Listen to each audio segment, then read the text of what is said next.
picture this: Hastings, England, December 1st, 1947.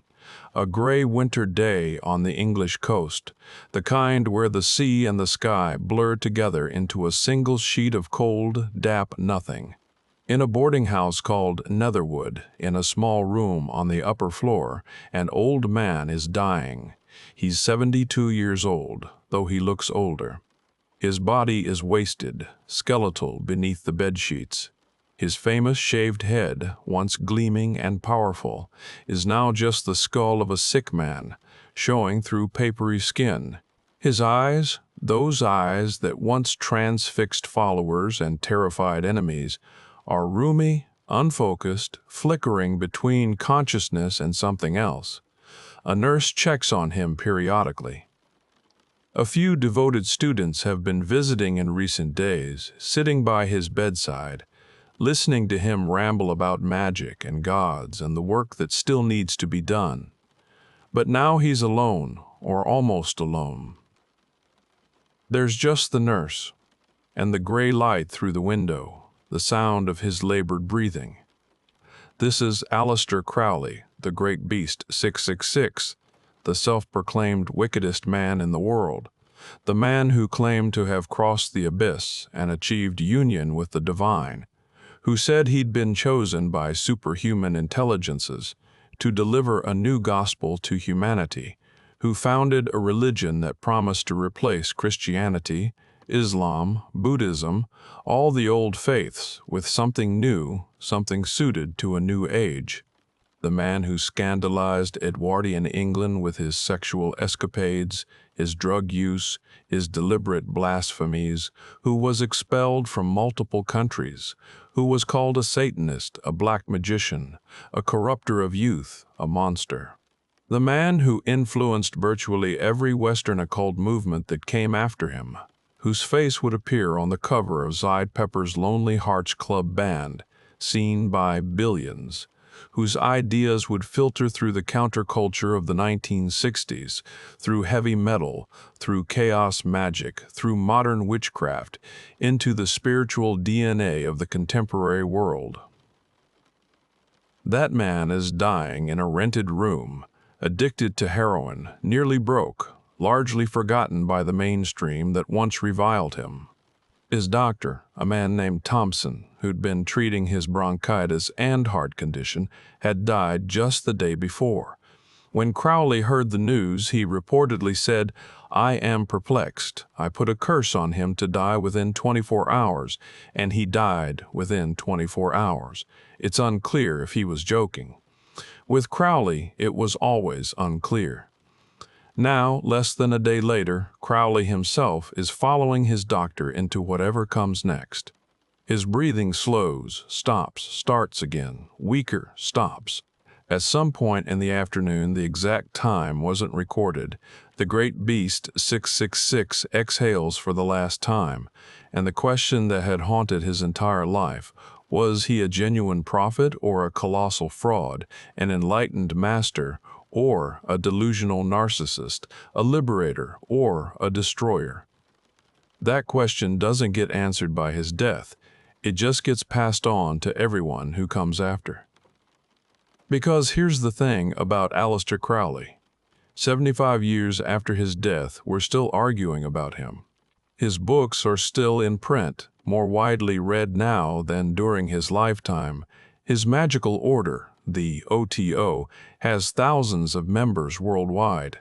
Thelema, the religion he founded, is practiced by people on every continent, and his influence has seeped into places he never imagined.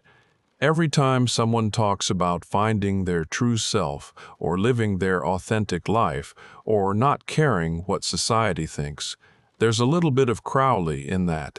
Every time a rock star cultivates an image of transgressive spirituality, Crowley. Every time someone mixes Eastern meditation with Western ritual, Crowley. Every time the occult appears in popular culture as something seductive and dangerous, Crowley. He wanted to be immortal, not physically, he knew that wasn't possible, but culturally, spiritually, mimetically, he wanted his ideas to outlive his body, to reshape human consciousness, to initiate a new age of spiritual freedom. Did he succeed? That depends on how you measure success and on whether you think his ideas were liberating or poisonous, and on whether you believe he was channeling genuine cosmic truth or just his own unconscious mind dressed up in mystical language. Tonight, we're going to trace the life of this impossible man, from his fundamentalist Christian childhood to his death in that boarding house, from his first magical initiations to his final scandals. From the moment a voice calling itself Ewas began dictating a new scripture to him, to the years of drug addiction and exile that followed. We're going to meet his lovers, the women he called scarlet women whom he used and discarded, his followers, some of whom emerged transformed, others destroyed, his enemies, and he had plenty. We're going to examine his claims about magic, about enlightenment, about the book he said would replace all. We're going to ask whether any of it was real, and what real even means when we're talking about mystical experience. And we're going to confront the uncomfortable truth at the heart of his legacy, that you can be genuinely innovative and genuinely destructive at the same time. That profound spiritual insight doesn't make you a good person, that the most influential occultist of the 20th century was also, by many measures, a terrible human being. This is the story of the beast. The addict, the genius, the fraud. This is the story of Aleister Crowley. Edward Alexander Crowley was born. His father, also named Edward, was a wealthy man. The family fortune came from Crowley's Alton Ales, a successful brewing company. But the elder Edward had retired from the beer business by the time his son was born. He'd found something more important than making money. He'd found God. Edward Crowley Sr. was a member of the Plymouth Brethren, one of the most austere Protestant sects in existence.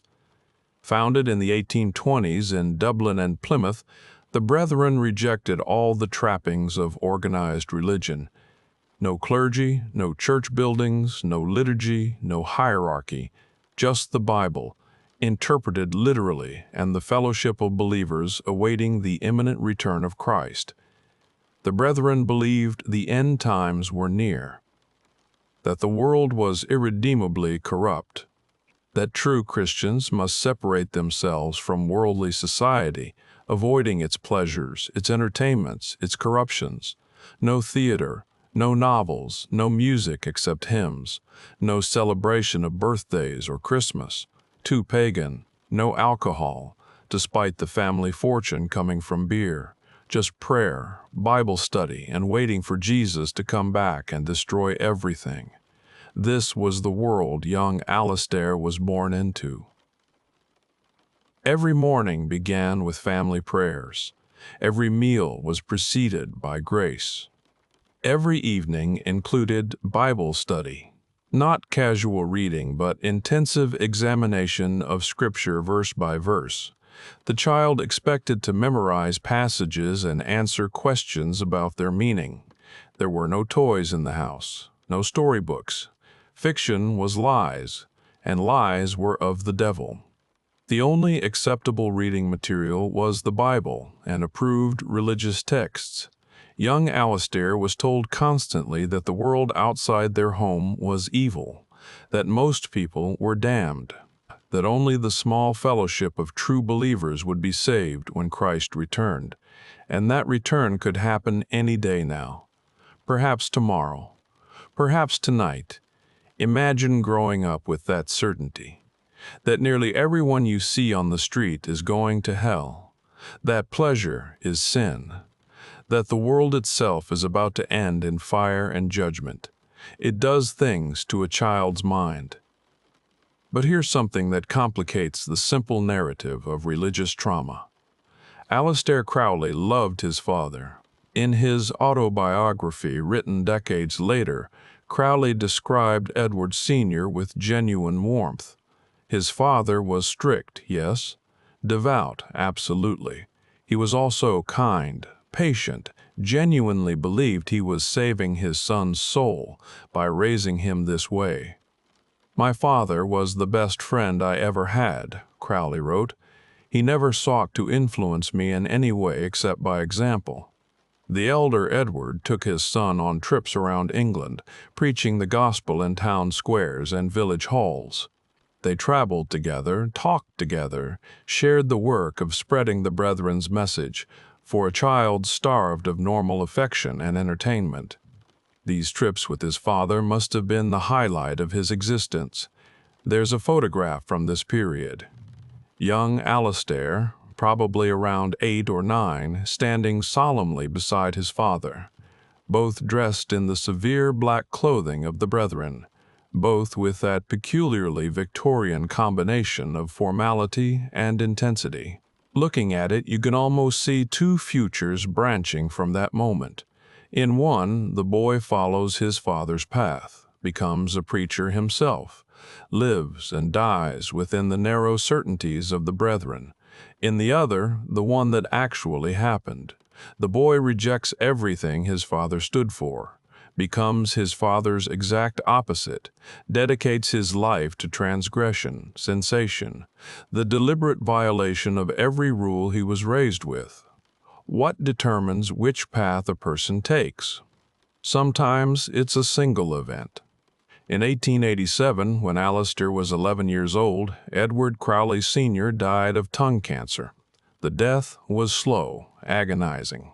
The boy watched his beloved father waste away over months, his tongue rotting in his mouth, eventually unable to eat or speak. The brethren didn't believe in medical intervention beyond basic care. Illness was God's will, and to fight it too strenuously was to question divine providence. So Edward Sr. suffered, and his son watched. And then he was gone. The one person in Aleister's world who had shown him warmth, who had made the strictures of their religion bearable, who had been both father and friend. Gone. What was left? His mother, Emily Crowley, née Bishop. A woman who, by all accounts, was everything his father was not. Where Edward Sr. had been kind, Emily was harsh. Where he had been patient, she was quick to punish. Where he had shown love alongside his religious conviction, she seemed to have only the conviction. Cold and hard as iron, she was the one who first called her son the beast. After his father's death, Aleister was sent away to a series of Plymouth Brethren boarding schools. If home had been restrictive, these schools were prisons. Physical punishment was constant, infractions that would be minor in normal schools. Talking back, failing to memorize a Bible verse, showing insufficient enthusiasm during prayers, were met with beatings.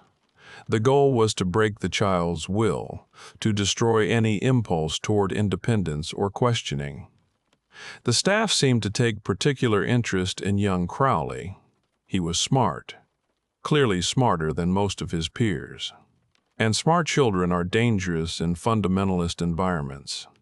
They ask questions. They notice contradictions.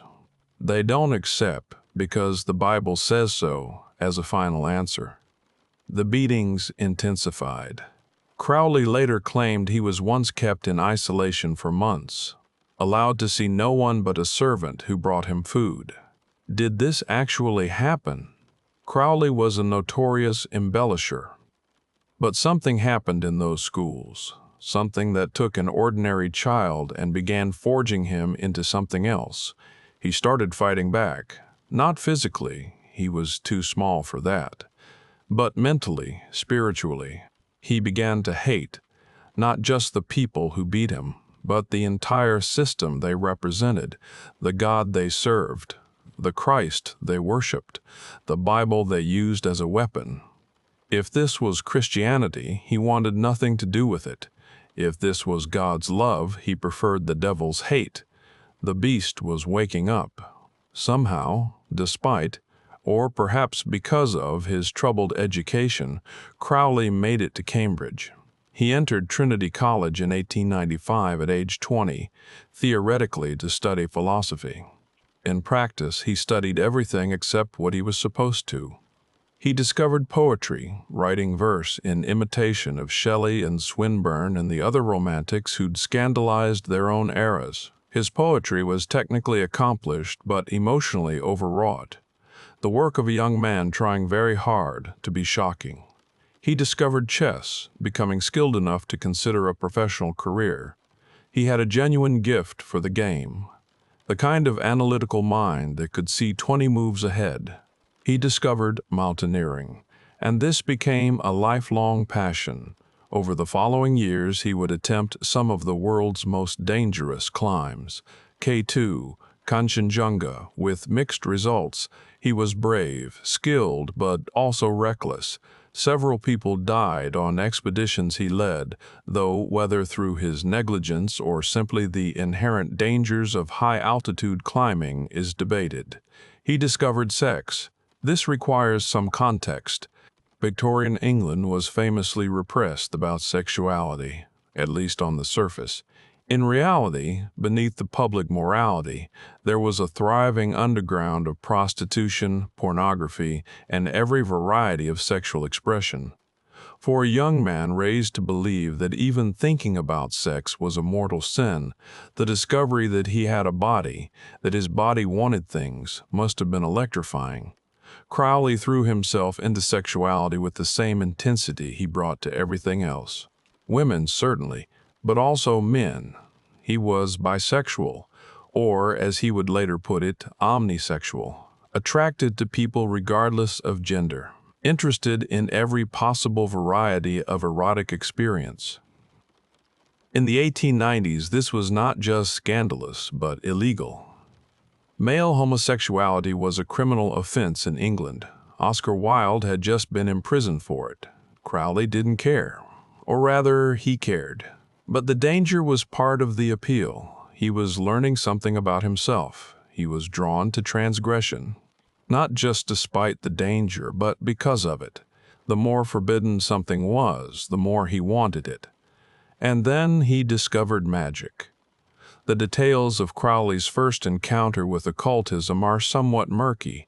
He later told various versions of the story, sometimes crediting a Cambridge friend, sometimes a book he stumbled across, sometimes a mysterious stranger. What's clear is that by 1898 he'd read enough about Western magical traditions to be deeply intrigued. The Kabbalah, alchemy, the medieval grimoires with their elaborate rituals for summoning spirits, the writings of Eliphas Levi, the French occultist who'd tried to rehabilitate magic as a serious philosophical system.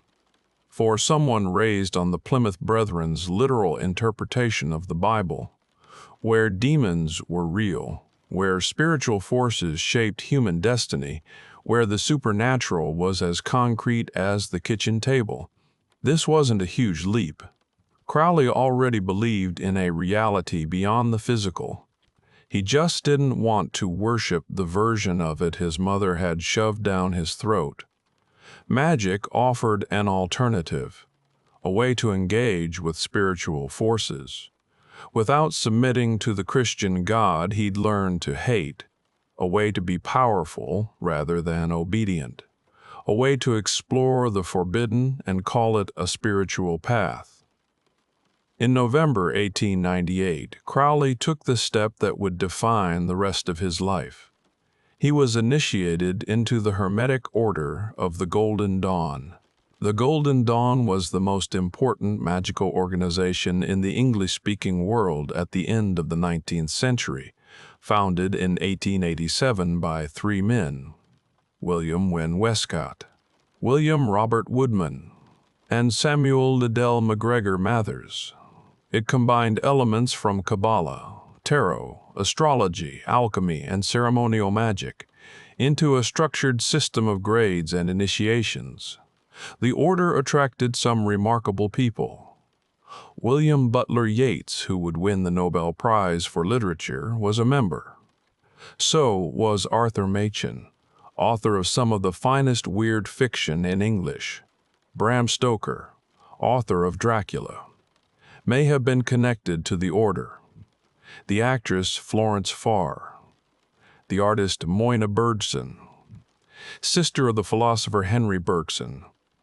This wasn't a club for cranks and losers. These were accomplished, intelligent people who believed, or at least suspected, that the material world wasn't all there was, that consciousness could be trained to perceive other dimensions of reality, that the techniques preserved in ancient texts might actually work. Crowley, with his hungry intelligence and his desperate need for something to believe in, dove in headfirst. The Golden Dawn system was based on the Kabbalistic tree of life, a diagram of 10 spheres, Sephiroth, connected by 22 paths. Each sphere represented a different aspect of reality, a different level of consciousness. The initiate progressed through grades, each associated with a sphere, each requiring mastery of specific techniques and knowledge. The outer order, the grades most members achieved, involved learning the symbolism, performing basic rituals, studying correspondence tables linking colors, planets, tarot cards, Hebrew letters, and other symbols into a coherence. The inner order, for those who passed certain tests, involved practical magic, invocations of angels and elemental spirits, construction of talismans, astral projection, scrying in crystals or mirrors to perceive other realms. Crowley excelled. His memory was extraordinary. He could absorb huge amounts of symbolic information and recall it perfectly. His theatrical instincts made him effective at ritual, which requires a certain amount of performance. His genuine hunger for spiritual experience drove him to practice intensively. Within months, he was racing through the grades faster than almost anyone in the order's history. But he was also making enemies. The Golden Dawn was a Victorian organization with Victorian sensibilities. Its members might believe in angels and demons, but they still expected proper behavior, discretion, respectability, the appearance of normality. Crowley had none of these qualities. He was openly bisexual in an era when that could get you imprisoned. He bragged about his sexual conquests. He used drugs, hashish, cocaine, ether, and didn't hide it. He wrote poetry that was deliberately blasphemous and published it under his own name. He was also arrogant, insufferably so. He let everyone know that he considered himself more talented, more advanced, more destined for greatness than anyone else in the order. This did not endear him to his fellow initiates. W.B. Yeats, in particular, despised him. The poet found Crowley vulgar, exhibitionistic, dangerous to the order's reputation. When Crowley sought advancement to the inner grades, Yeats led the opposition. The conflict came to a head in 1900. Samuel Mathers, the order's chief, had granted Crowley advancement from Paris, where Mathers was living. But the London members refused to recognize it. Crowley, wearing Highland dress for some reason he claimed Scottish ancestry, showed up at the order's headquarters to demand admission. He was physically barred from entering. The Golden Dawn was already fracturing for other reasons: power struggles, personality conflicts, accusations of fraud regarding its founding documents. The Crowley incident was just one more crack in an already crumbling edifice. By 1903, the original Golden Dawn had effectively ceased to exist, splitting into multiple successor organizations. Crowley found himself outside all of them, expelled, rejected, alone. But he'd learned what he needed to learn. He'd mastered the techniques. He'd absorbed the system. Now he would build his own. The years between 1900 and 1904 found Crowley in constant motion. He was wealthy. His inheritance provided a comfortable income, and he used that money to travel obsessively. Mexico, Ceylon, India, Burma, China, Egypt, always searching, never quite finding. In Mexico, he joined a local occult order and climbed mountains and experimented with increasingly exotic drugs. In Ceylon, in India, he's practicing concentration exercises for hours daily, pushing himself toward the states of consciousness the Eastern texts described. He was a genuine seeker, that's important to understand. Behind all the posturing and provocation, behind the need to shock and the hunger for attention, there was a real drive to understand, to experience, to know. The yoga practice, in particular, marked him. He became genuinely skilled at meditation, at concentration, at entering altered states. His later magical system would incorporate these Eastern techniques alongside Western ceremonial magic, one of his genuine innovations. He was also prolific as a writer during this period. Poetry, essays, magical texts, much of it self-published, much of it terrible, some of it genuinely interesting. He was working out his ideas, developing his voice, preparing, though he didn't know it yet, for what was coming. And he was collecting lovers, men and women, in various cities and countries, brief affairs, and longer entanglements. His attitude toward sex was complicated. He saw it as both a spiritual practice, even before he developed his formal sex magic teachings, and a form of conquest. He kept lists, rated his partners, described his experiences in clinical detail in his diaries. It's hard to read these passages without discomfort. There's an exploitive quality, a sense of people being used and discarded, but there's also genuine curiosity, a desire to explore every aspect of human experience. He was building towards something. He just didn't know what yet.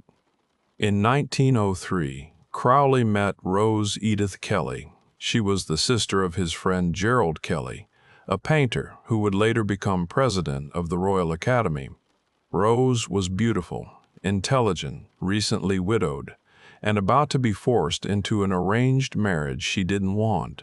Crowley's solution was characteristically dramatic. He married her himself, whether this was purely altruistic, saving her from an unwanted marriage, romantic. He was genuinely attracted to her, or magical. He was looking for a partner for certain workings, is unclear, probably all three. They honeymooned in Paris, then traveled to Ceylon and Egypt. Rose, who had no background in occultism and little apparent interest in it, found herself dragged along on her new husband's relentless spiritual quest. In Cairo, in March 1904, something happened that would define the rest of Crowley's life. It began with Rose. Crowley had been performing magical rituals in their Cairo apartment, invocations of sylphs and other elemental spirits, the kind of thing he'd learned in the Golden Dawn. Rose, who usually ignored his magical activities, suddenly began acting strangely. She entered a trance-like state. When Crowley asked her what was happening, she said only, "They are waiting for you." Who was waiting? She couldn't, or wouldn't, explain. Crowley was skeptical. Rose knew nothing about magic. She couldn't tell the difference between a pentagram and a hexagram. If this was genuine communication from some other realm, she was an unlikely channel. So he tested her, asked her questions about the entity that was supposedly contacting them, questions that required specific occult knowledge she didn't have. She got the answers right. She identified the entity as Horus, the Egyptian hawk-headed god. She described his characteristics accurately. She even provided a number, 666. which turned out to correspond to the sun in Kabbalistic numerology, and the sun was associated with Horus. Crowley was intrigued, but still doubtful. So Rose did something that genuinely shocked him. She led him to the Bulaq Museum in Cairo, walked through the galleries without hesitation, as if she knew exactly where she was going, stopped in front of a particular artifact, a painted wooden stele, a funerary tablet depicting a priest, making offerings to Horus. The stele of Ankh-Efen-Khonsu, from approximately 680 BCE, and its exhibit number, according to Crowley, was 666. Rose, who knew nothing about Egyptian antiquities, had led him directly to the one artifact in the entire museum that corresponded to the information she'd given under trance. How? Crowley never found a satisfactory explanation.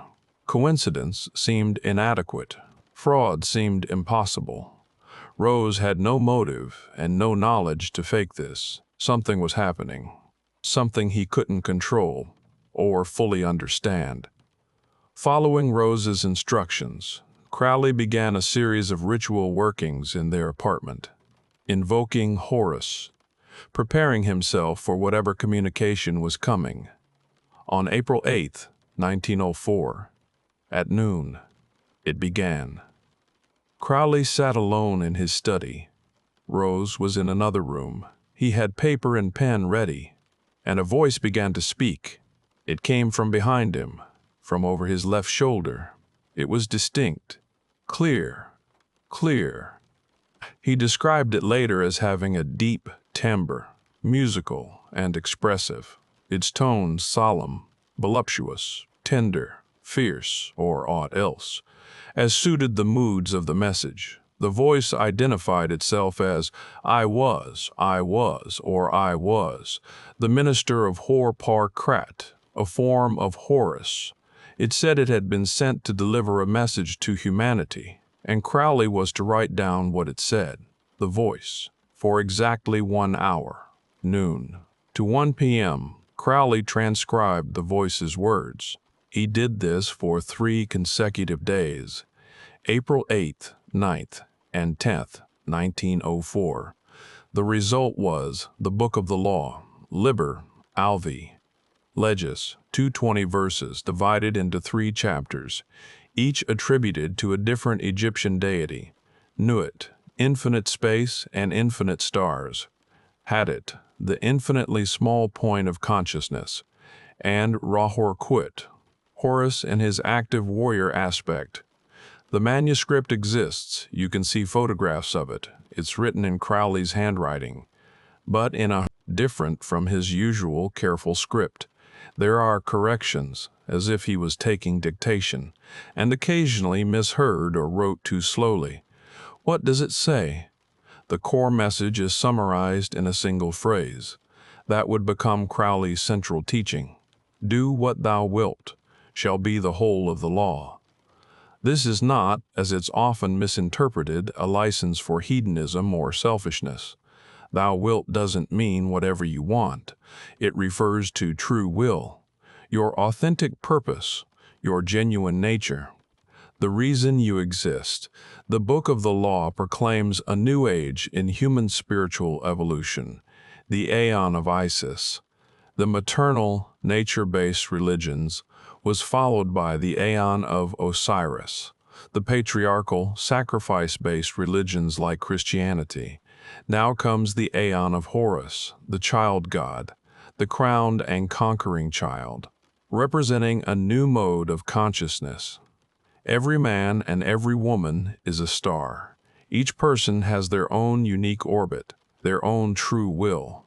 The purpose of existence is to discover that will and do it. Love is the law. Love under will. Love is the connection between stars. But it must be guided by will, not mere sentimentality. There's more, much more. Passages that are beautiful. I am the flame that burns in every heart of man and in the core of every star. Passages that are disturbing, Compassion is the vice of kings. Stamp down the wretched and the weak. This is the law of the strong. This is our law and the joy of the world. Passages that are cryptic. Pace the sheets from right to left and from top to bottom. Then, behold, passages that are outright horrifying. Sacrifice cattle, little and big, after a child. Crowley himself was troubled by parts of the text. He didn't want to be the prophet of something that seemed to advocate cruelty and child sacrifice. For years, he put the manuscript aside, trying to ignore it, but it kept pulling him back. So, what was the Book of the Law?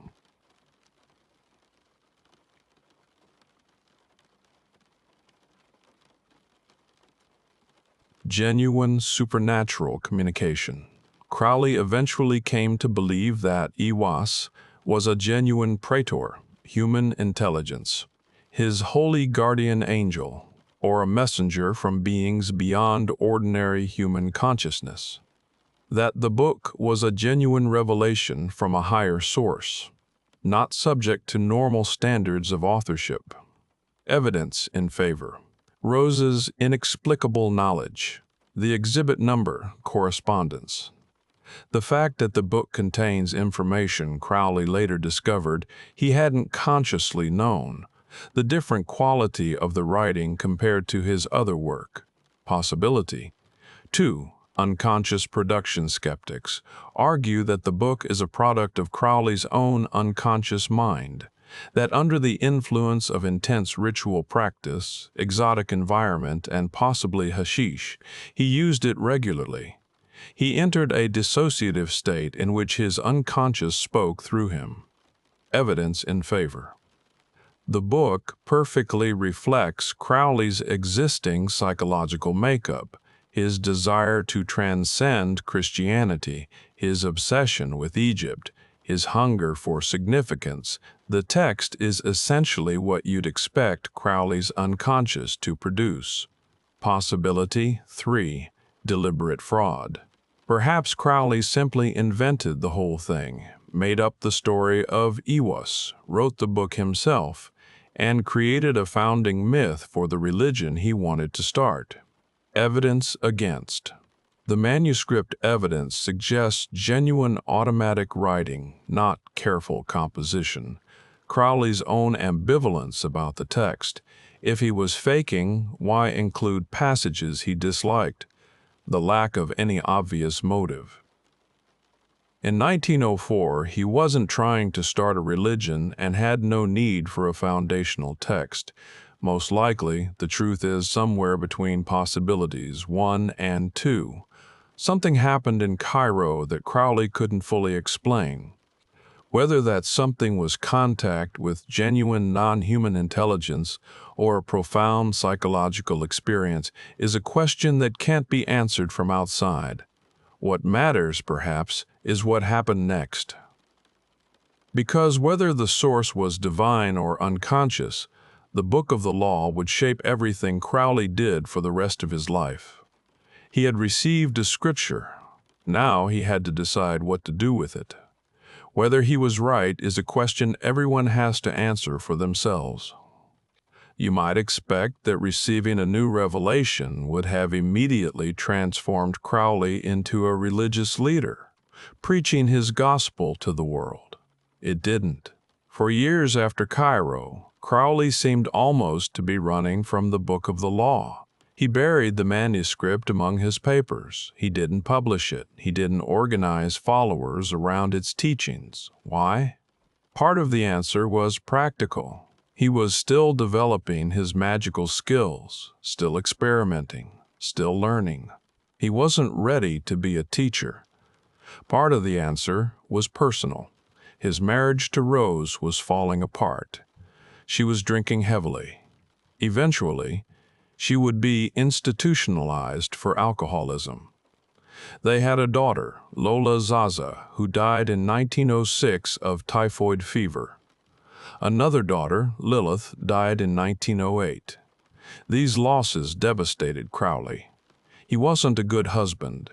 He was absent, unfaithful, absorbed in his own pursuits. But the deaths of his children affected him deeply. And part of the answer was the book itself. Parts of the Book of the Law genuinely disturbed him.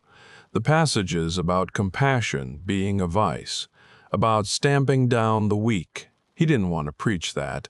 He hoped he'd misunderstood. But the book wouldn't let him go. Every time he tried to forget about it, something would pull him back. A coincidence, a dream, a passage he suddenly understood differently. By 1907, he was ready to act. Not to publish the book yet, that would wait until 1909, but to create a structure for teaching what he was learning. He founded the Silver Star. The AA, Astrum Argentium, the Silver Star, was Crowley's own magical order, designed to replace the defunct Golden Dawn. Like the Golden Dawn, it was structured around grades of initiation, corresponding to the Kabbalistic tree of life. But Crowley's system was more rigorous, more demanding, and incorporated elements the Golden Dawn had never included. Eastern practices, especially. Crowley had studied yoga seriously in Ceylon and India, and he believed that Western magic needed to be supplemented with Eastern techniques of concentration and meditation. The Silver Star curriculum required students to master basic yoga practices before they could advance. The system also emphasized something Crowley called the knowledge and conversation of the holy guardian angel, achieving conscious contact with one's higher self or divine nature. This was the central goal of the early grades, and eventually, for advanced students, there was sex magic, but we'll get to that. The Silver Star was never a large organization. At its peak, it had perhaps a few dozen active members, but it attracted some talented people, and it served as Crowley's laboratory for developing his magical system. He also began publishing. The Equinox, a biannual journal, appeared starting in 1909. It contained magical instruction, poetry, ritual texts, and, controversially, material from the Golden Dawn that Mathers considered secret. Mathers sued. Crowley won the case. The court ruled that rituals couldn't be copyrighted. But the lawsuit cemented his reputation as a troublemaker, someone willing to burn bridges and make enemies. The reputation wasn't undeserved. In 1909, Crowley took a young poet named Victor Neuburg to the deserts of Algeria. Neuburg was 26 years old, brilliant, fragile, devoted to Crowley. They were lovers as well as magical partners, though the word lovers suggests more equality than existed in their relationship. Neuburg was a disciple. Crowley was the master.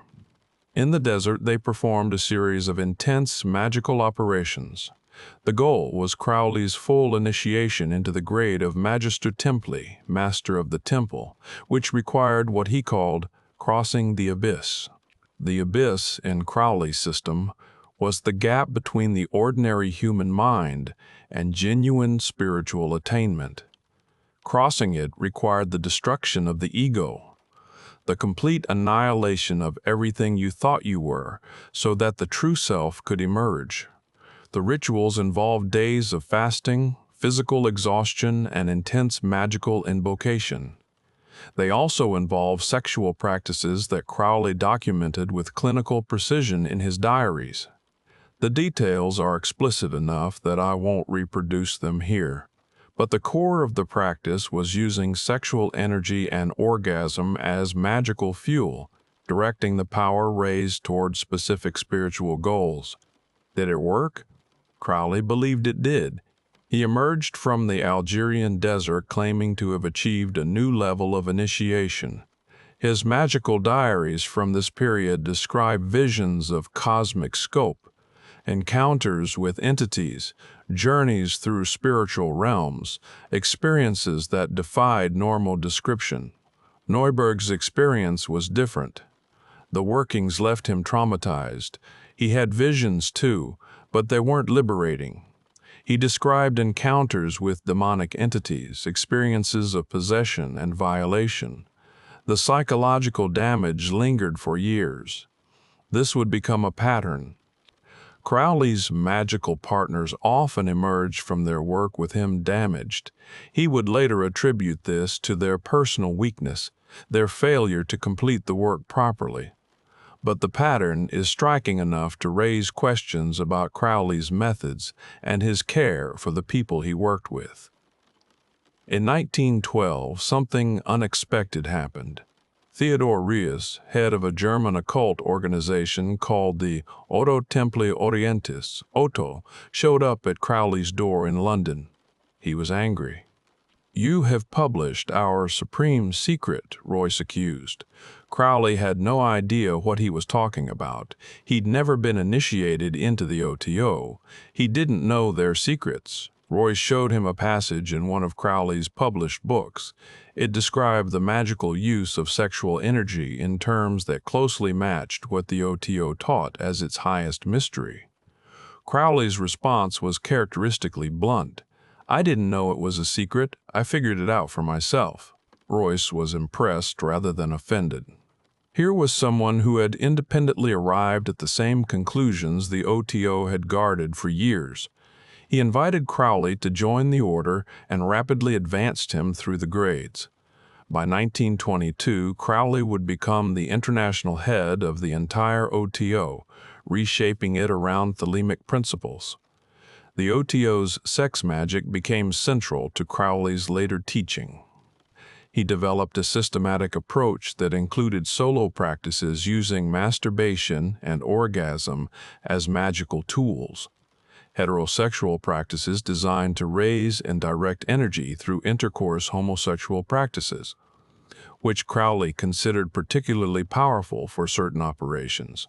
He wrote detailed instructional texts on these practices, though most weren't published until after his death. They're simultaneously clinical and mystical, treating sex as a technical procedure with precise steps and correspondences, while also describing it as a doorway to divine experience. Whether these practices actually work as magic is, of course, a matter of belief, but they clearly worked as psychology. The combination of intense sexual experience, ritual framing, and concentration on specific goals produced powerful altered states. Whether those states constituted genuine spiritual achievement or were simply the brain doing interesting things under unusual circumstances is the eternal question with all mystical claims.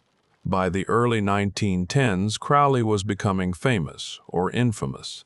His magical work attracted attention, his publications circulated among the curious, his lifestyle, the drugs, the sex, the deliberate transgressions generated gossip. And then World War I happened, and everything got worse. Crowley spent most of the war in America, having gone there in 1914, just before hostilities began. What he did there remains controversial. He wrote articles for The Fatherland, a pro-German propaganda newspaper. He attacked the British government, praised the Kaiser, argued that Germany deserved to win. Was this genuine support for Germany? Crowley later claimed it was actually a counterintelligence operation, that his pro-German articles were so absurd and over the top that they were designed to discredit the German cause. He said British intelligence had secretly approved of what he was doing. This explanation has never been confirmed. Most historians think Crowley was simply being provocative, enjoying the scandal, and perhaps genuinely sympathetic to Germany. He had studied there and admired aspects of German culture. Either way, it damaged his reputation in Britain. When he returned after the war, he was regarded as somewhere between a traitor and a joke. But the real scandal, the one that would make the wickedest man in the world a household phrase, was still to come. It would happen in a crumbling farmhouse in Sicily. In 1920, Aleister Crowley had a vision, not a magical vision, a practical one. He wanted to create a community where people could live according to the law of Thelema, a place where the principles of the Book of the Law could be put into daily practice, a laboratory for the New Age. He called it the Abbey of Thelema, after a fictional utopia in Rabelais' 16th-century satire, Gargantua and Pantagruel. In Rabelais' version, the abbey's only rule was, "Do what thou wilt." Crowley intended to make that fictional ideal a reality. He found a location, a farmhouse called the Villa Santa Barbara near the town of Cefalù on the northern coast of Sicily. The building was run down, primitive, no electricity, no indoor plumbing, barely habitable. But it was cheap, and Sicily was far from the British authorities who'd made his life difficult. Crowley moved in with his current Scarlet Woman, a title he gave to his magical partners, a woman named Leah Herzig, and began gathering followers. The Abbey of Thelema was not what Crowley had imagined. In theory, it was supposed to be a place of serious magical work. Daily rituals, meditation, study of sacred texts, a community of seekers pursuing enlightenment together. In practice, it was chaos. The residents were expected to support themselves through donations or their own resources. Most had neither. Money was always short. The building was never properly repaired. Food was often scarce. Children ran around the property. Crowley's children and those of his followers, in varying states of neglect. The adults were too absorbed in their magical practices and personal dramas to provide consistent care. Drugs were everywhere. Crowley was now a full-blown heroin addict, requiring large doses just to function. Cocaine, hashish, and ether were also in regular use. The atmosphere was one of perpetual intoxication. Sexual activity was constant. Crowley's system made sex a magical sacrament, which conveniently justified what was essentially a commune organized around his desires. He had sex with most of the women present, and probably some of the men. Framing it as spiritual practice, the rituals could be genuinely disturbing. Animal sacrifice was practiced, goats, cats. There are accounts of rituals involving blood, excrement, and acts that even Crowley's sympathetic biographers struggled to defend. And yet, there was also something happening at the Abbey that wasn't pure degradation. People did meditate. They did perform rituals. Some of them had experiences they described as genuinely transformative. The magical diaries from this period record visions, insights, breakthroughs. Was it spiritual community or drug-fueled chaos? Holy experiment or abusive cult? Both, simultaneously. That was the nature of everything Crowley touched. Among the residents of the Abbey, Leah Herzig deserves special attention. She was a schoolteacher from New York, intelligent and artistic, who had become involved with Crowley in 1918. She bore him a daughter who died in infancy and became his primary magical partner, his Scarlet Woman. At the Abbey, Leah was something between high priestess and slave. She participated in the most demanding rituals. She submitted to practices that, from an outside perspective, looked like abuse. She was required to debase herself in various ways as magical exercises, and she believed, genuinely believed. Her diaries from this period show a woman convinced she was participating in the most important spiritual work in human history. The degradation, the suffering, these were tests, initiations, steps toward enlightenment. What are we to make of this? Leah Herzig was an intelligent adult who made her own choices. She wasn't kidnapped or physically imprisoned. She could have left at any time. But she was also under the influence of a charismatic man who claimed cosmic authority. In an isolated community with no outside perspective, using drugs that impair judgment, convinced that her suffering was spiritually necessary. The dynamics of cultic control don't require physical force. They require belief, and Crowley knew how to create belief. Leah eventually did leave, years later broken and disillusioned. She spent the rest of her life struggling with what had happened to her. She never fully repudiated Crowley. She couldn't, because that would mean admitting that her suffering had been meaningless. This is the tragedy of the Abbey of Thelema. People who went looking for enlightenment and found something else, something that looked like enlightenment from the inside but looked like exploitation from the outside. And maybe both views were true. The event that destroyed the Abbey began with a young Oxford graduate named Frederick Charles Loveday, known as Raoul. Raoul was brilliant, romantic, obsessed with magic and poetry. He'd read Crowley's works and become convinced that here was a genuine master who could teach him the secrets of existence. He arrived at the Abbey in late 1922, accompanied by his wife, Betty May. Betty was a different story, a tough, practical woman from London's bohemian scene, skeptical of Crowley's claims, along mainly because her husband insisted. From the beginning, Betty hated the Abbey. The filth, the drugs, the bizarre rituals. She saw through it where Raoul saw only wonder. She tried to convince him to leave. He refused. In February 1923, Raoul became ill.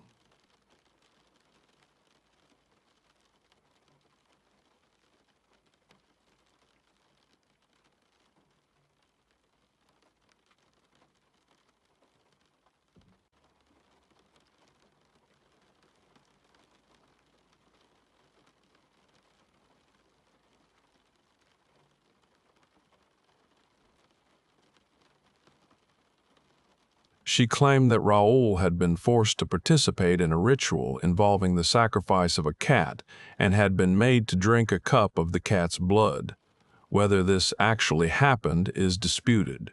Crowley denied it. Betty insisted on it. And the truth is probably unknowable. What's certain is that Betty May left Sicily, returned to England, and sold her story to the tabloids. John Bull was a British newspaper that specialized in sensation, scandal, and moral outrage. They ran a series of articles under the title, "The Wickedest Man in the World." The articles described Crowley as a Satanist, a black magician, a murderer by implication, a corrupter of youth, and a threat to decent society. They quoted Betty May's account of the Abbey's horrors, some accurate, some exaggerated, some probably fabricated. The British public was horrified and fascinated in equal measure. Crowley became a household name, but for all the wrong reasons. The scandal reached Italian authorities. Benito Mussolini's fascist government, having recently come to power, wanted to demonstrate its commitment to morality and order. In April 1923, they ordered Crowley to leave Italy within 24 hours. He complied. He had no choice. The Abbey of Thelema was abandoned. The few remaining residents scattered. The dream of a Thelemic community was over. Crowley would never again have a permanent home. He would never again have a community of followers living around him. The Abbey's scandal had made him untouchable. For the next 24 years until his death, he would wander.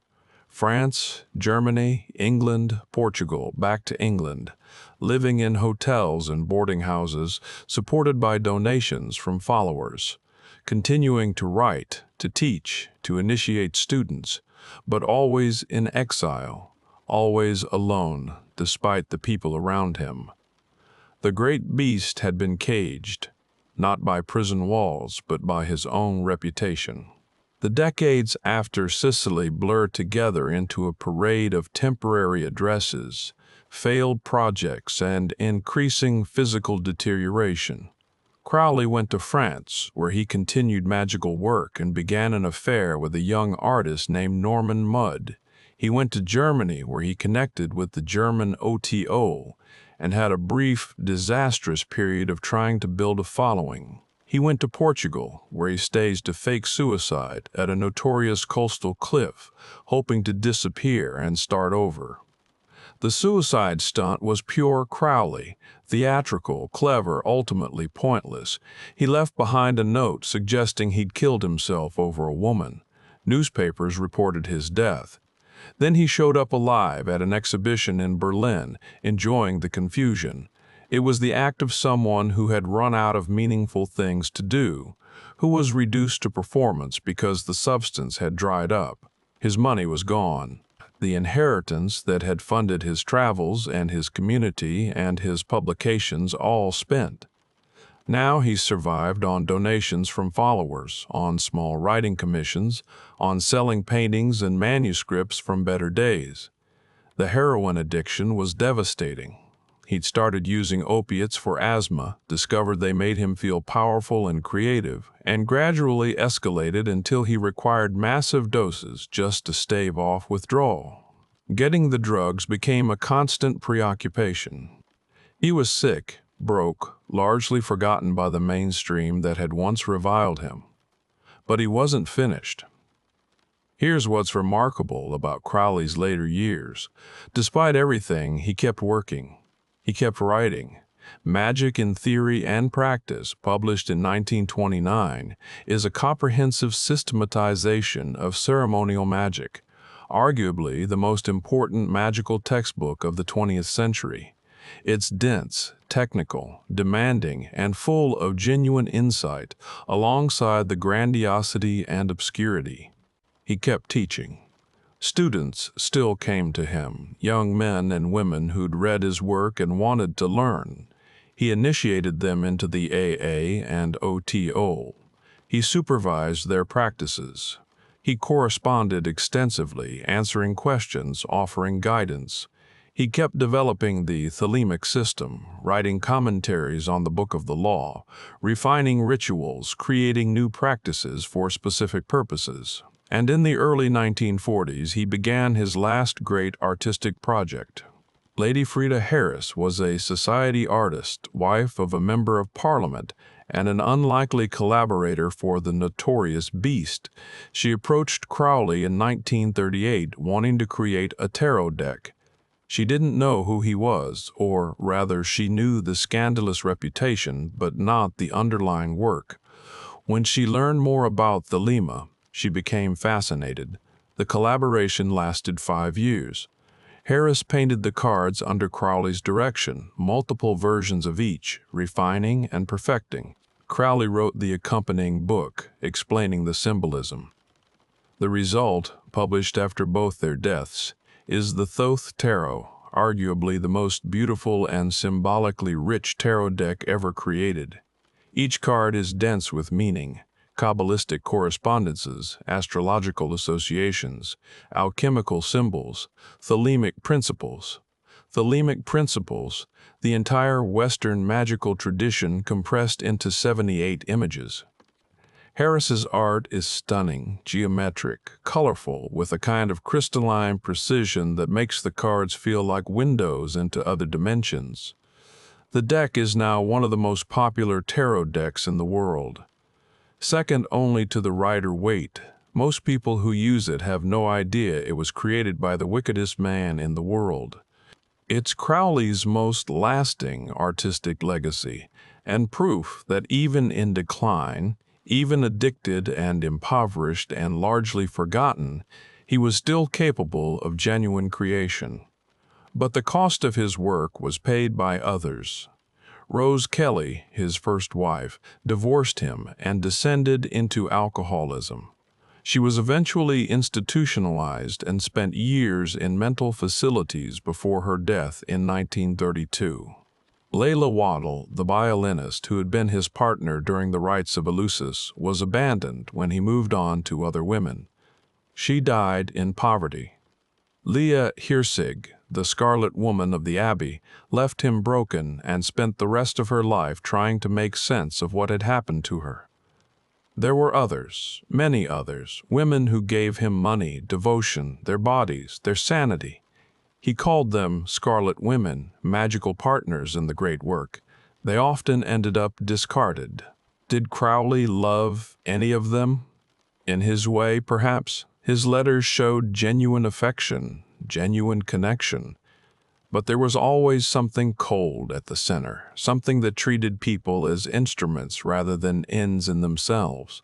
He would probably argue that the work was more important than any individual, that the transformation of consciousness he was pursuing justified any cost.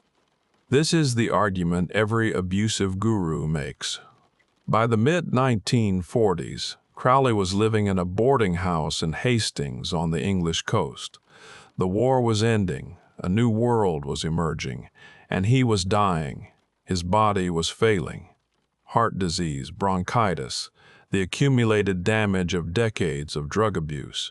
He could barely climb stairs. He spent most of his time in his room, reading, writing, receiving the occasional visitor. But he was still initiating students, still answering letters, still working on the great project of his life. A young man named Kenneth Grant came to study with him in these final years.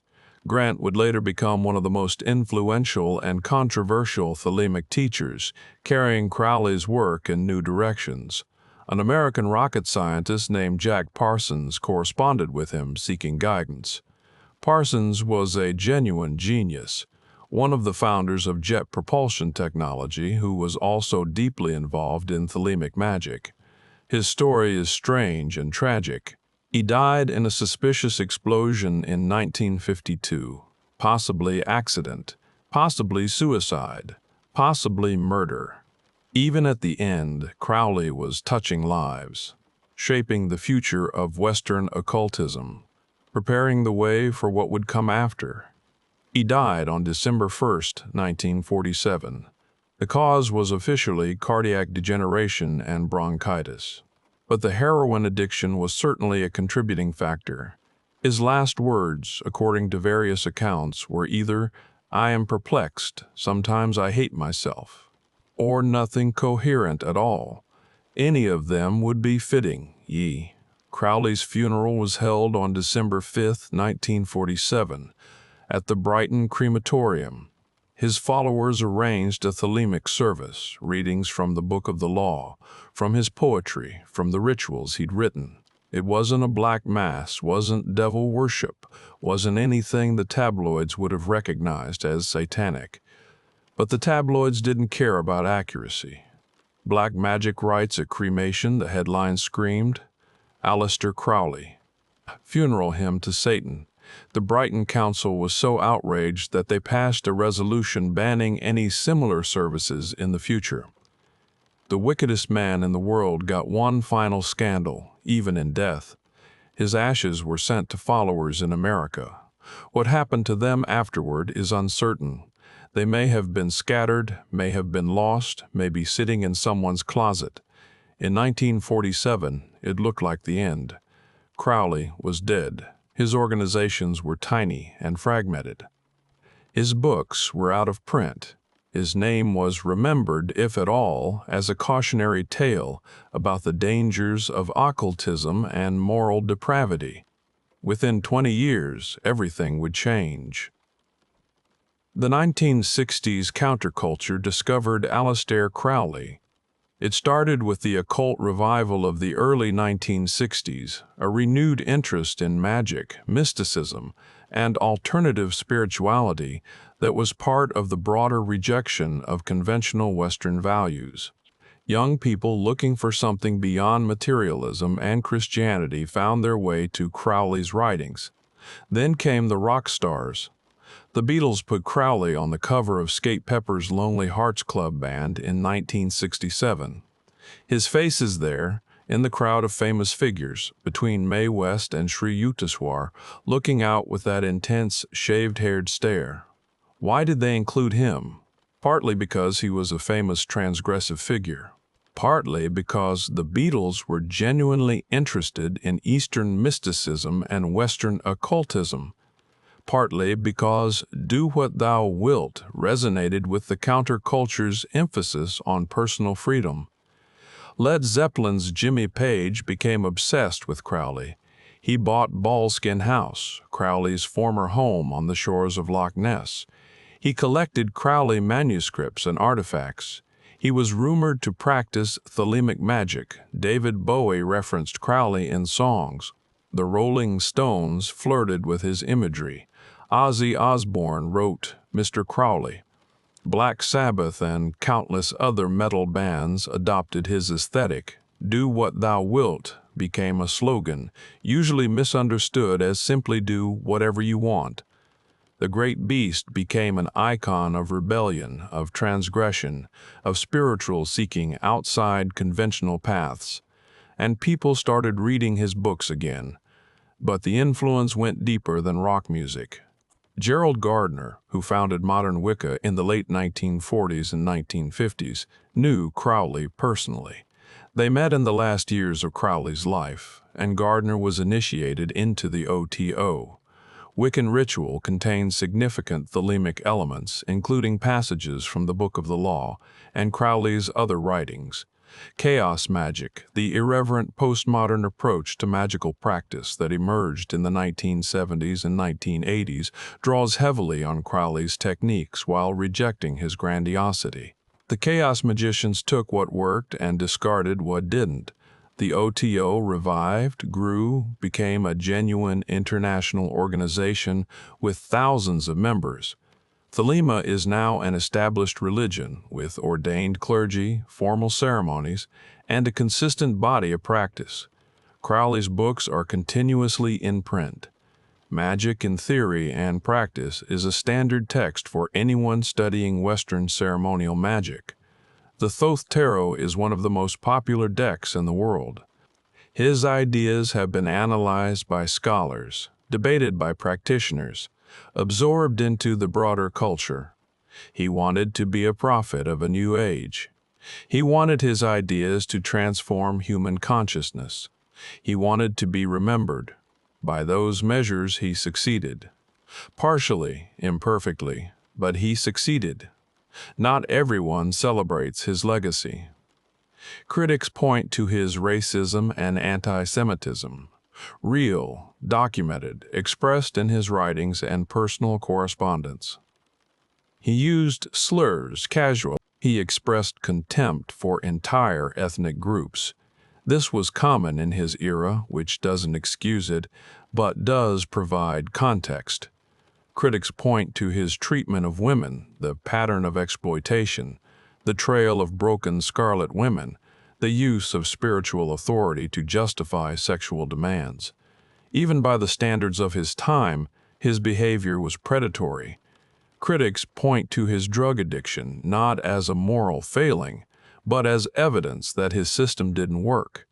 If the Thelemic practice led to enlightenment, why did its prophet die as a heroin addict in a boarding house? Critics point to the people he damaged, not just lovers, but students, followers, people who came to him seeking wisdom and left with psychological wounds. These criticisms are valid. They can't be waved away. Anyone who engages seriously with Crowley's legacy has to grapple with the harm he caused, but defenders have responses. On the racism, he was a product of his time. His system itself isn't racist. It emphasizes individual will, not group identity, and he did have students and followers from various ethnic backgrounds. On the treatment of women, the Scarlet Women were adults who made their own choices. He offered them something, genuine magical teaching, access to a tradition, experiences they couldn't get elsewhere. The power imbalance was real, but so was their agency. On the addiction, enlightenment doesn't mean perfection. Many mystical traditions have produced teachers with significant flaws. The value of a teaching isn't determined by the personal life of the teacher. On the damaged people, magical work is dangerous. Crowley said so repeatedly. Some people couldn't handle it. That's not his fault, or not entirely his fault. These defenses are also valid. They also can't fully address the criticisms. The truth is that Crowley contains contradictions that don't resolve. He was both innovative and destructive. He was both destructive, both sincere and performative. both a genuine seeker and a con man running a long game. And maybe that's the point. Maybe human beings are like that. Maybe the most interesting people always are. This is the question Crowley would have wanted us to ask.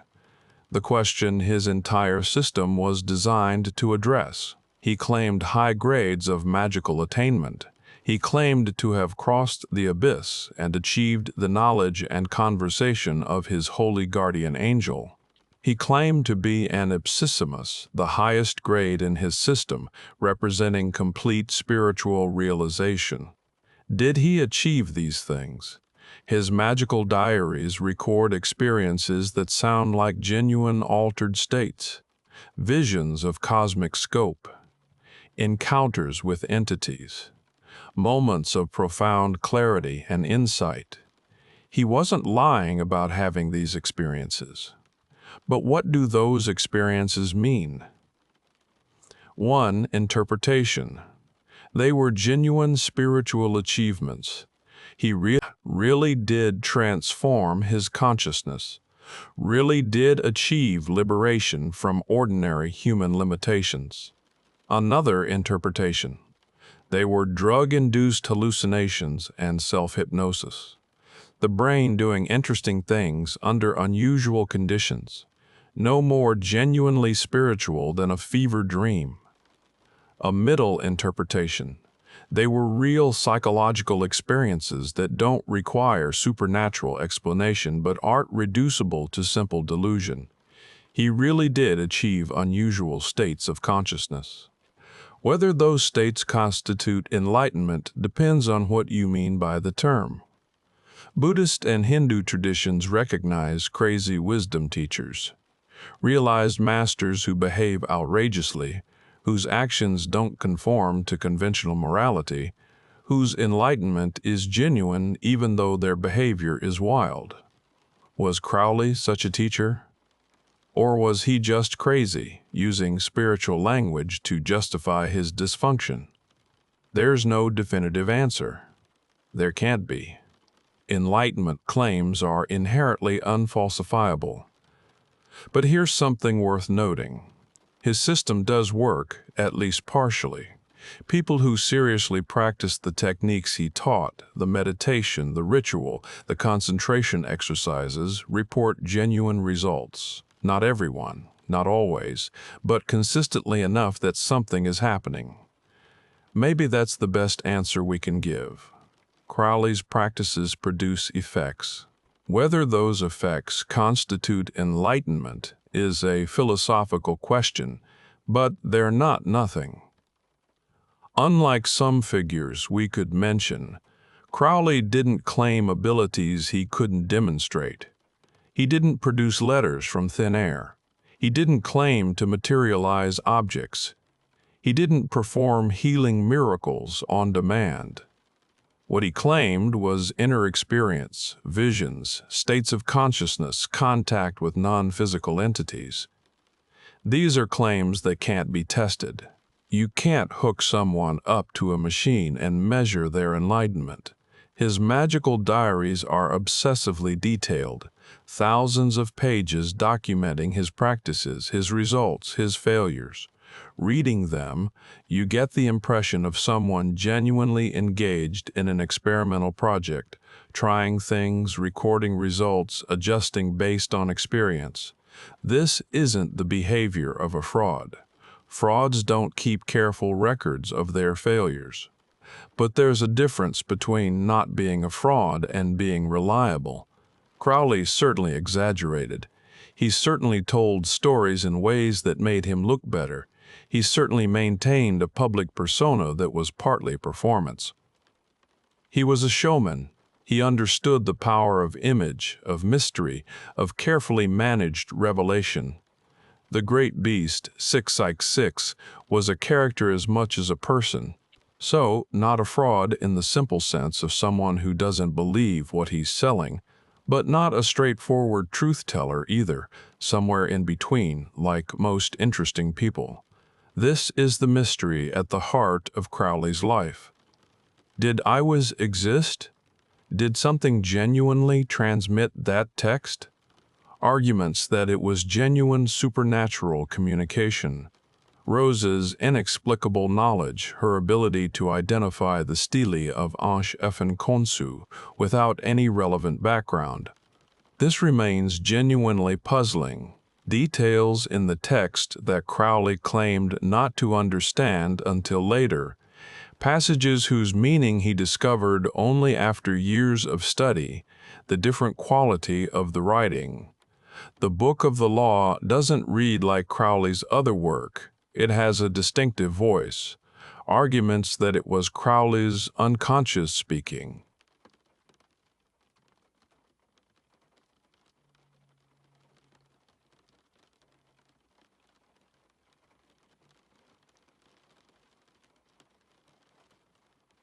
Everything in the book is something Crowley's unconscious could have produced. Automatic writing and channeling are known psychological phenomena. People in certain states can produce texts that feel like they come from outside themselves. There's nothing in the text that absolutely requires supernatural explanation. Everything could have come from Crowley's mind. The honest answer: we don't know, we can't know. We can't know. If Crowley was channeling a genuine non-human intelligence, that would be one of the most important events in human history. But we can't prove it happened. If Crowley's unconscious produced the text that's still interesting, the Book of the Law would still be a significant psychological and literary document, but it wouldn't be divine revelation. Crowley himself came to believe it was genuine. He built his life around that belief. Whether he was right is a question everyone has to answer for themselves. The tabloids called him the wickedest man in the world. Was he? By conventional morality, yes, probably. He exploited people. He treated lovers and followers as instruments. He was cruel when it suited him. He caused genuine harm. But evil is a strong word. It suggests something more than ordinary human selfishness and cruelty, something deliberately malevolent. Crowley didn't murder anyone. He didn't run criminal enterprises. He didn't engage in the kind of systematic destruction that characterizes genuine evil. His wickedness was mostly sex and drugs and blasphemy, things that scandalized Victorian and Edwardian society, things that would barely raise an eyebrow today. His worst acts were exploitation and neglect, not violence and murder.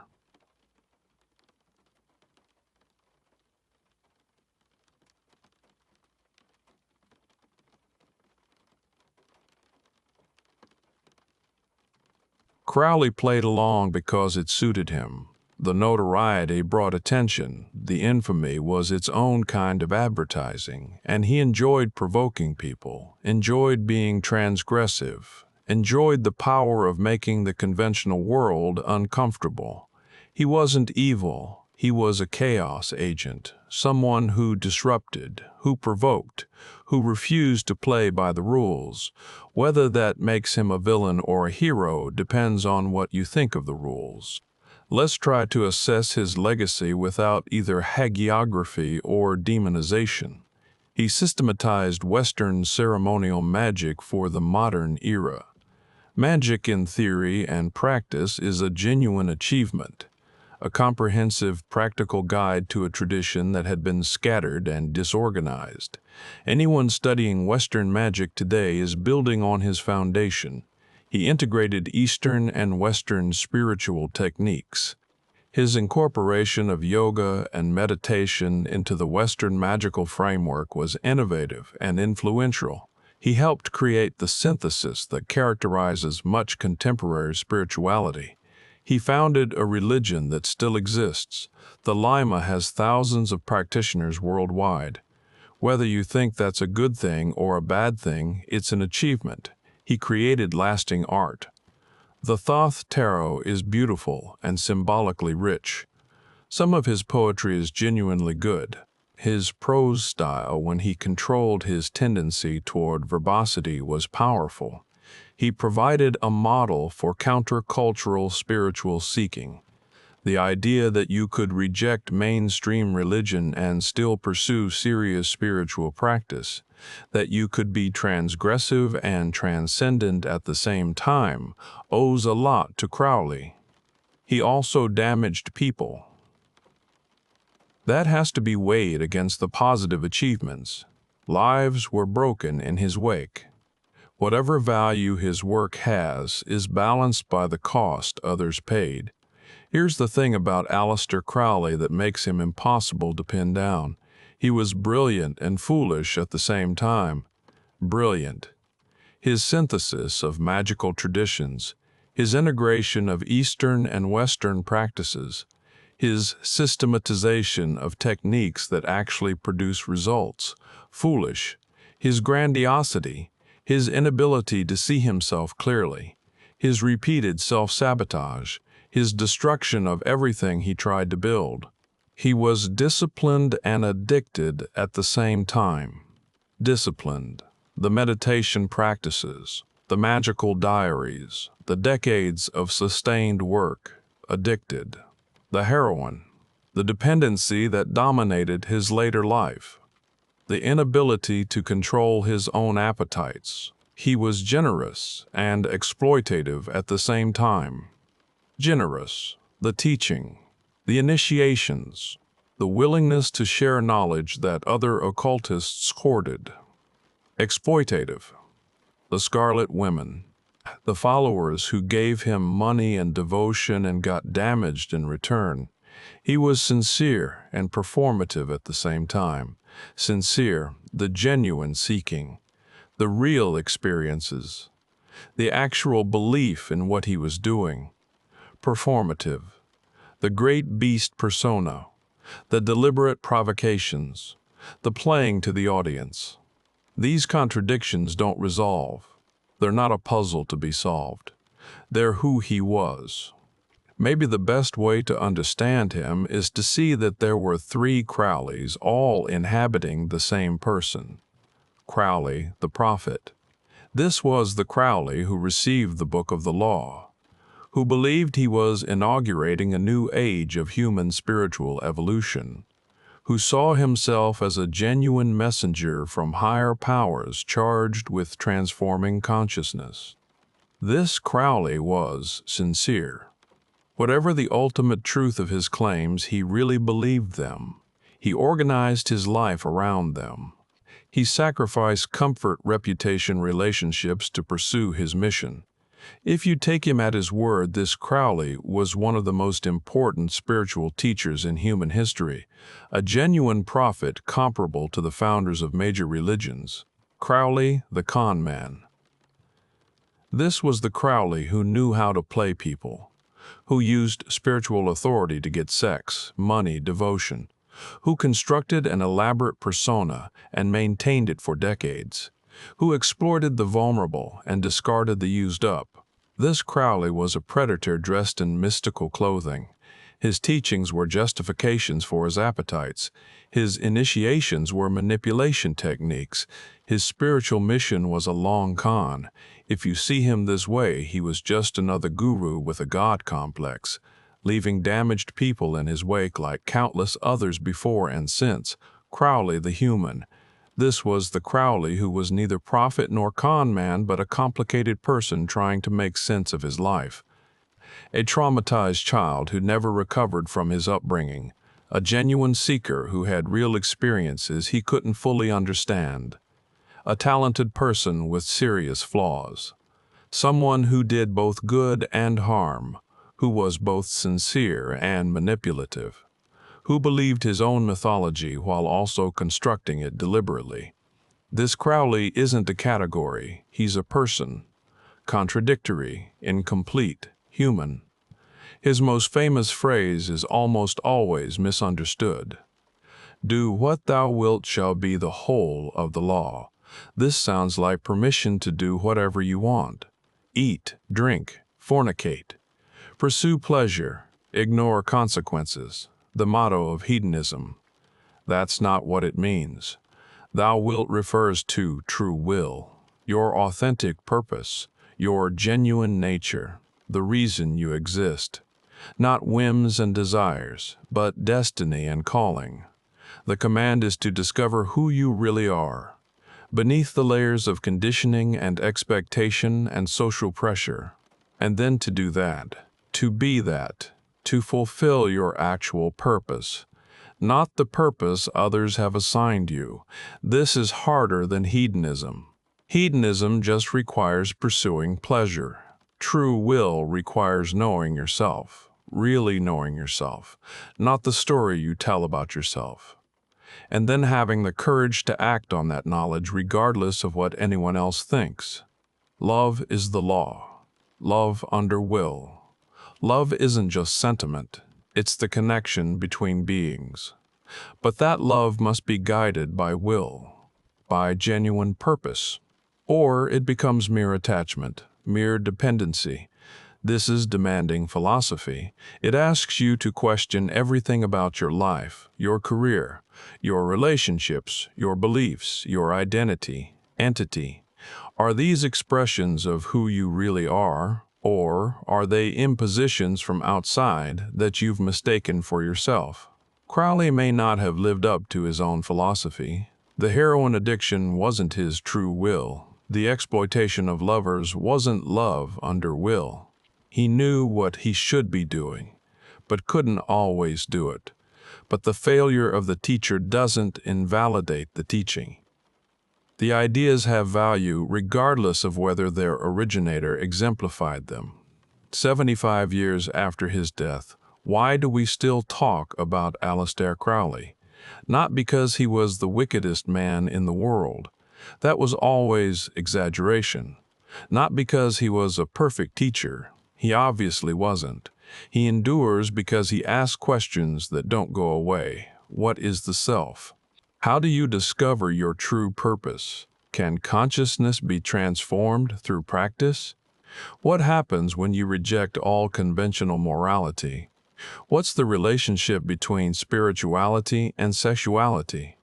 Is there more to reality than materialism admits? These questions matter. They've mattered for as long as humans have been conscious. They'll matter for as long as we exist. Crowley's answers may be wrong. His methods may be flawed.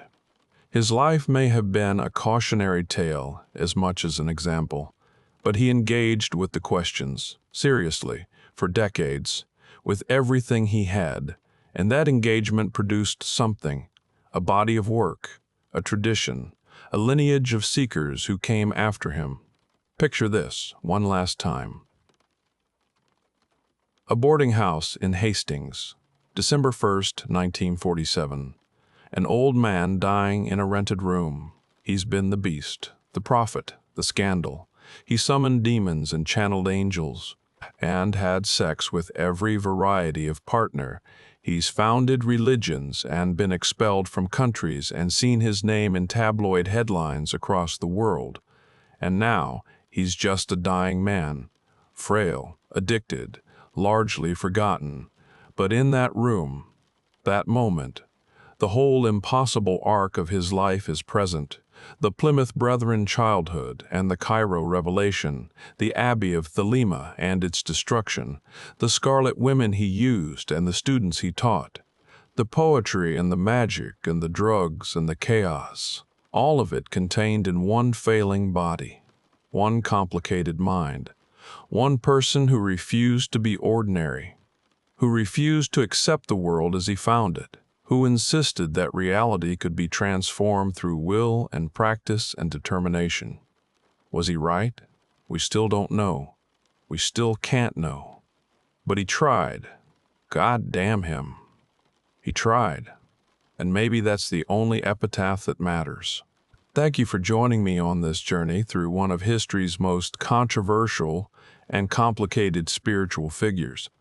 If you found value in this exploration, not a rehabilitation, not a condemnation, but an attempt to see clearly, please take a moment to like this video and subscribe to the Midnight Archives, and let me know in the comments, where are you watching from? What time is it where you are?